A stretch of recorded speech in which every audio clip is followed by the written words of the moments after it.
Hi, please kindly subscribe to this channel, One Forum News, for the best analysis on politics, crime, security, and historical facts. Let us go straight to Ghana to look at what is happening in the camp of the NPP. That's their flag bearership election. In the past, that is last month, the election took place partly just to reduce the number of people who were contesting for the flag bearership, and they reduced the number to five.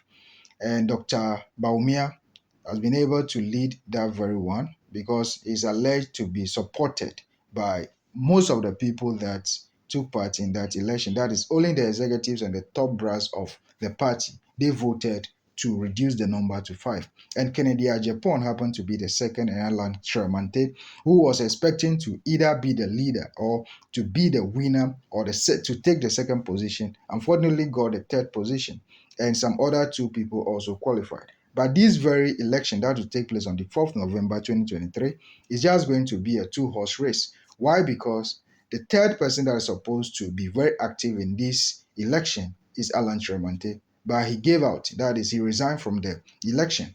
No one knows the reason. He gave a lot of reason. That is, attack method to his supporters during the first election. He wasn't so happy about it, and he also made the allegation that a lot of people, the big wigs in the party, are not in favor of him, and the vote was skewed towards Bawumia for him to win because he's supported by the institution of the party.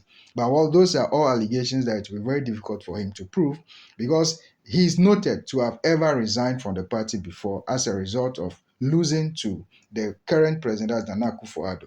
So it seems that he's someone that preferred to resign. But the question is, what will happen to his followers? Sometimes it's so disheartening and disappointing. It's very disappointing if the one that you are supporting, pushing for, dying for, all of a sudden decide to resign. What are you going to do? That is something that will make a dent on him forever and ever. But now let's focus on those that are taking part in this very election that will take place on the 4th November 2024. 2023, sorry, 2023. When he talk about Dr. Mahmoud Bawumia, he's 58 years old, very active and strong. He's the sitting vice president of the Republic of Ghana. He worked so hard when it comes to the digitalization of the economy and did a lot of things because as the chairman of the Economic Planning Committee of the Republic of Ghana, he did so well also in mitigating some measures or bringing about some projects that will help the country to develop economically. When it comes to Kennedy Agyapong, he's a businessman and MP from the central region of the Republic of Ghana. He also works so hard for the party. He's a bankroller of the party and he's always in touch with the grassroots.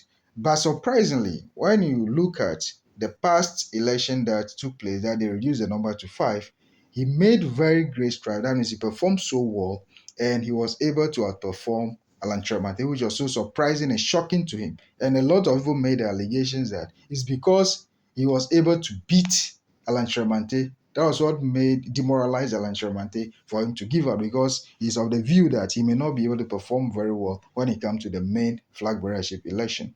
Kennedy Agyapong is geared, he's working so hard, and his campaign, he's doing the campaign in a very grand style. As we speak, a lot of his vehicles, that is his buses, are in town. And one comment that he made during that limited voting was a very famous or infamous, depending on where you are sitting or where you are looking at it. Some describe it as famous, some describe it as infamous. That is, his supporters prefer to call it famous, and his opponent prefer to call it infamous. That is a showdown comment. As a result of some anomalies that were going on and attacks meted to some of his polling agents during the first flag bearership election, he made a comment. He called the president live on live TV. He called the president or the vice president. He was making the point that he will give them showdown. That is going to give a showdown to the president as Akufo-Addo and a showdown to Dr. Bawumia in 2024. No one knows what that showdown means. But what is obvious is all the buses that are in town now and carrying people for free, virtually free, from one destination to the other, they have that inscription written on it, Showdown 2024. So that has become his campaign mantra, that is going to give them showdown.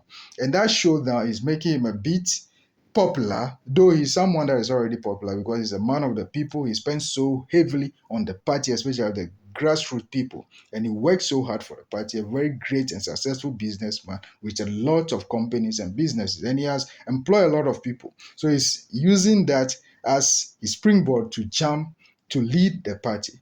But on the side of Dr. Bawumia, he's also someone very humble, very articulate, very educated. But these days, it's not about education because Kennedy Agyapong argued that his qualification is based on his experience, the experiences that he have gathered over the years and the achievement that he has made. That is what he's going to work on. He is 61 years old. The age difference between the two of them is not so wide because that is a very good age for someone that is very vibrant to work for the country. But the delegates will decide, and delegates over 200,000 of them across the country, that is all the 16 regions of the country, will decide which of them will meet us and be able to perform so well. But looking at it from an angle as an observer, it seems Dr. Bawumia is going to do a very great job for the party because he has been marketed all over. Though Kennedy Agyapong in his own small way is able to be very popular. He's very popular when it comes to election of the NPP. But unfortunately for him, some argue that he made some comments, some tribalistic comments in the past, and he got involved in a lot of issues here and there with people, individuals, groups in the past as a result of his dealings and the things that he was doing. And that may have a bit of difficulty for him. But when it comes to human beings, you cannot have all positive. Definitely, you have some negativities. Assuming we talk about Dr. Bawumia also, NDC, that's the opposition party, also have a lot of things to say about Bawumia that are negative. But generally speaking, he did so well for the party. But one thing that will help Kennedy Agyapong in this issue is when it comes to the downs of this government, that's the NPP government, the government in power now, the disadvantage or the things that they were not able to achieve, it will be very difficult to attach that to Kennedy Agyapong. But for Dr. Bawumia, all the negativities, all the bad things that happened during the reign of Akufo-Addo, which is a vice president too, is going to be a dent on him. And that is what the opposition party is using. But when it comes to someone that is backed and supported by the structures of the party, is Dr. Bawumia, because all the people that are speaking for him, all the people that are for him, are those that are very instrumental in the party. So this very contest, that is a 4th November 2023 contest, is going to be a battle between the party structures as well as the grassroots. But frankly speaking, when you look at the numbers, the grassroots seems to be more than the structures. But one thing that we need to take note of is the voting that happened in the past. That was something that helped Bawumia to lead. It was done by most of the executives and the top brass of the party. And the people at the grassroots, they will be influenced by that because those were the people that they elected themselves to represent them at all levels of the party.